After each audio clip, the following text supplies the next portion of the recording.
What's up, guys? So first off, I'm an idiot for shooting this video while driving and also doing my own shifting. There's some takeout sushi next to me, and I don't think that's up for the task of shifting for me, so I'm just gonna have to be an idiot and hold the phone. And anyway, I wanted to shoot this video to kind of give you guys my thoughts on the S2000, because right now it's kind of on an upward trend. People are starting to ask a lot more money for these cars. They're starting to go up in value, you know, they're starting to become more desirable. But is this the right car for you? And that's kind of what we're going to talk about in this video.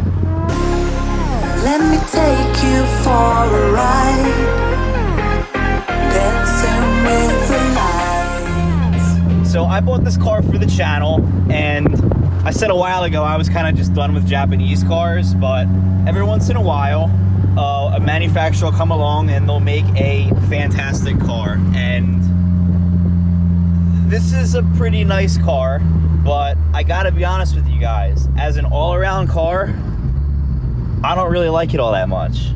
And it's got nothing really to do with everything that people say is great.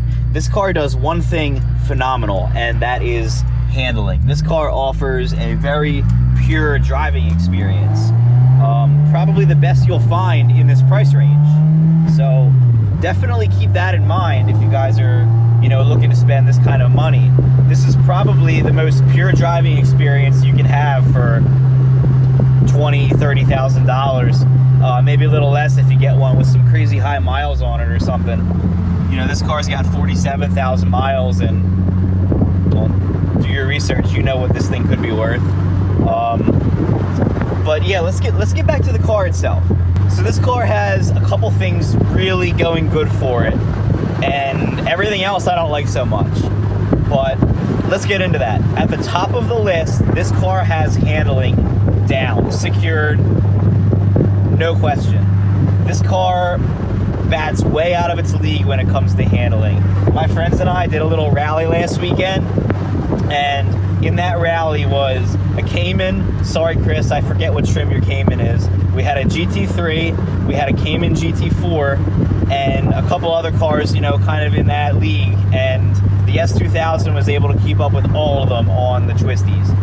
You know, obviously on the straights, this car was starting to, you know, really show its weaknesses, and I'm going to get to that in a second. But man, this car really does hit out of its league when it comes to the handling capabilities. And I think that's number one why people buy S2000s. The second reason why people buy S2000s, in my opinion, is just, you know, the reliability.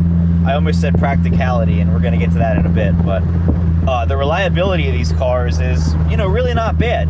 I think the AP1s, the motor that revs to 9,000, I think those engines, which, you know, that's what this one is, it revs to, you know, 9,000. I think this particular engine had some problems with like crank walk and, you know, end play, stuff like that on the bottom end. But the car as a whole is really reliable. You can get parts for this thing easily. You know, this is not like my Aston Martin where every single thing is coming from England and I got to go on Scuderia parts and get stuff. No, it's not really like that at all. If you need anything weird for the car, you can probably get it on eBay. Most parts stores are going to keep things like oil filters and, you know, stuff like that. So keeping this car on the road is really easy when you need parts. But let's face it, you're not going to need parts all that much at all. It's really not a needy car. The only thing you really have to keep an eye on is, I think, the valve adjustments. You have to keep the valves adjusted, oil changes, you know, routine stuff, really. It's really not a needy car at all. So those two things combined already open this car up to a huge audience. And number three to that is the fact, you know, just look at how many tuners and enthusiasts are interested in a car like this. You know, there's a huge aftermarket following. There's tons of people that buy these cars to modify them, put turbos on them, bigger engines, you name it. There's all sorts of support for this car. There are forums about it. The S2000 has the whole package if you're looking for a nice performing car for not that much money. All right, so now I'm going to tell you guys everything I don't like so much about this car, and I'm just going to go right out and say it. As an actual car, this thing kind of sucks. And remember, it's not really built as a car, so I understand that. I'm just telling you that if this is your only car,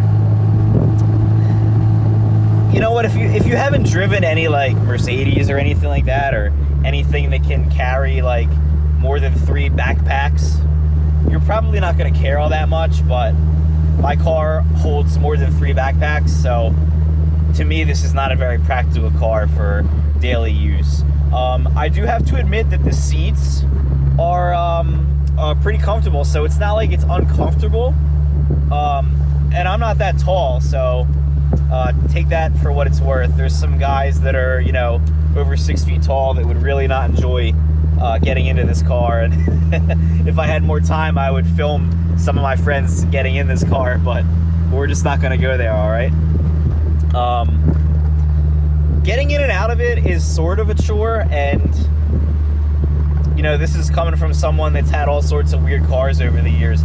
I think the door just doesn't open far enough. Like, my knee pretty much hits the door card getting out of the thing, and I'm only 5'7". I'm not even really tall, and you know, I can only imagine that someone even slightly taller would be annoyed by that. So other than that, the only other reasons I don't, you know, like love this car is it's just personal preference, really. So every single person watching this is, you know, looking for something different out of their car. And the reason I'm making this video is so maybe if you weren't considering that, maybe this video would help you consider that. Some people just want something that drives nice and, you know, offers a good driving experience. I really shouldn't be doing this. And, you know, a car like the S2000 is just that. This is a really simple car that offers a fun driving experience, and if I'm even more honest, not a whole lot beyond that, besides maybe not costing you an arm and a leg at the service shop.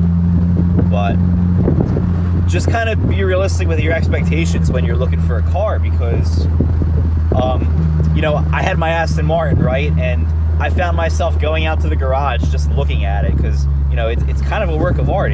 It's this handmade, beautiful British sports car.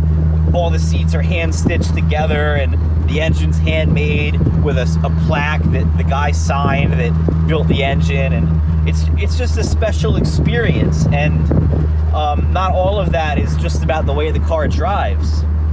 Like I said, it's pretty to look at. They didn't make a lot of them. It's kind of a rare car, exotic, I guess is the word you want to use there. And while they didn't make all that many S2000s, this car was made by a company that makes hundreds of thousands of cars every single year. So because of that, this car has all of the same mass production techniques that you'd find on like a Honda Civic or a Toyota Corolla. And because of that, the car kind of loses some of its soul. And, you know, there's really no character to it at all. You know, you got the high revving engine and stuff like that, but everything else just kind of feels, you know, like a machine. Like I said, this car is focused around the driver experience, and that's about it. I think this car is far from ugly, don't get me wrong, but this is not a car that I just go out and look at. And again, it's not ugly. I don't think this is an ugly car. I just think that it doesn't quite jump out at me the way something else would stand out, like my Aston Martin. And I accept that that's personal preference. There are plenty of other people that love the way this car looks, and they really appreciate every little thing about it. I'm just not one of those people, and I'm not really a good match for this car. And you know, that's why I decided to sell it. I knew before I finished this build that I was going to sell the car. And honestly, there's nothing wrong with that, because now I get to sell it. Somebody else gets to enjoy a super awesome low mileage S2000 with less than 50,000 miles on it. All right, guys, so in conclusion, the S2000 is an okay car with an amazing handling ability. I think that if you're looking for a driver experience and you're not looking to spend a lot of money, this is probably one of the best cars that you can get, especially for the money, and I think it should definitely be on your list. If you're more looking for something that's rare and, you know, handmade, bespoke, if you will, this is not your car, and I don't think you should buy one. All right, guys, thanks for watching, and I'll catch you next time.